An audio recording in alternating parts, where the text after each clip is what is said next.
Po tayo, Good morning mga kasaka. Mag-aalmusal po tayo. Ang ulam natin ay kamatis at bagoong, gusto mo toyo, gusto mo patis. Nais ko lang pong gulitain nung tayo po ay mahirap. Nabubuhay po tayo sa ganitong buhay. Although meron tayong ulam, meron naman po tayong manok na adobo, subukan po natin yung ibalik yung ating buhay nung tayo mahirap. Ito po ang ulam namin noon, natatandaan ko nung kami mga bata. Ito mga kasaka. Kunting bagaw lang po ay katalo na.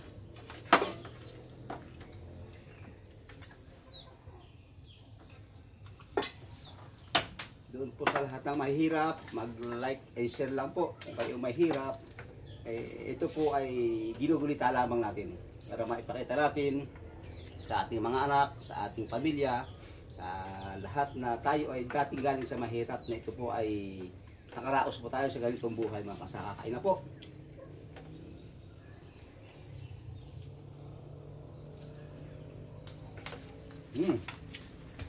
Ito nga pala pong kamatis na ito po ay organic, 100% po. Kaya po ang lasa niya ay napakasarap. Sarili po nating ani.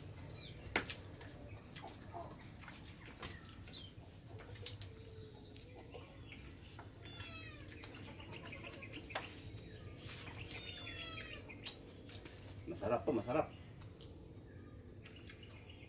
Dati po noon, pag may nilagang talong, meron pong magoong, ayos na po ang buhay.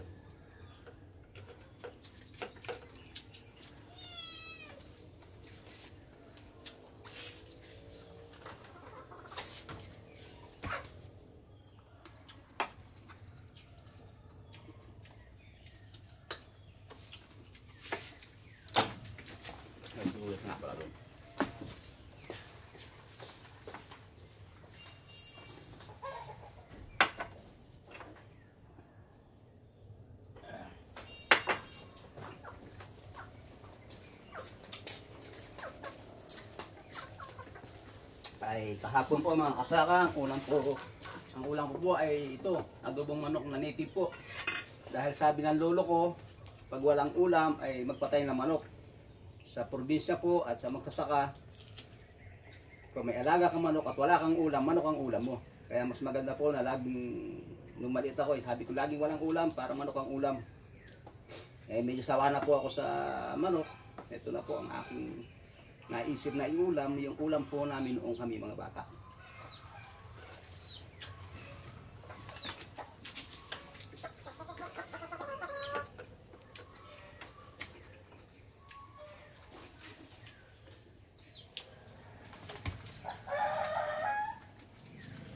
Masarap ito po, napakasarap.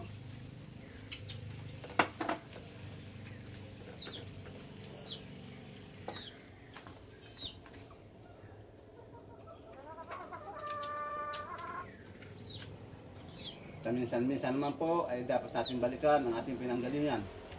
Hindi tayo pinanganak na mahirap, hindi tayo pinanganak na maswerte gaya ng iba. Ngunit tayo po ay nagsika para abutin natin yung magandang konti ang buhay po mga kasaka.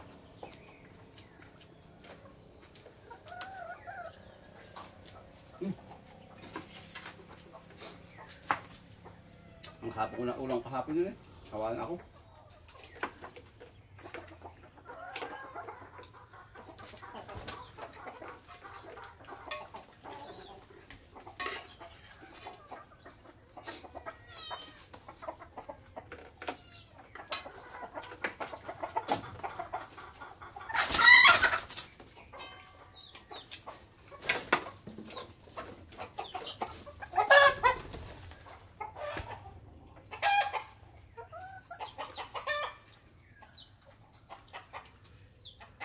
Tinira ko talaga sa'yo yan.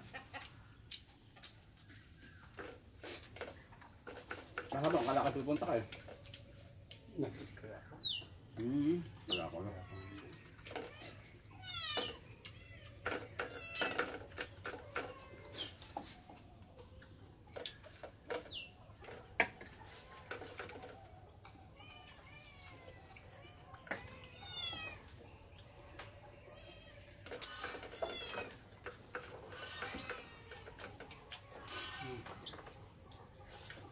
Ano ba? Ano?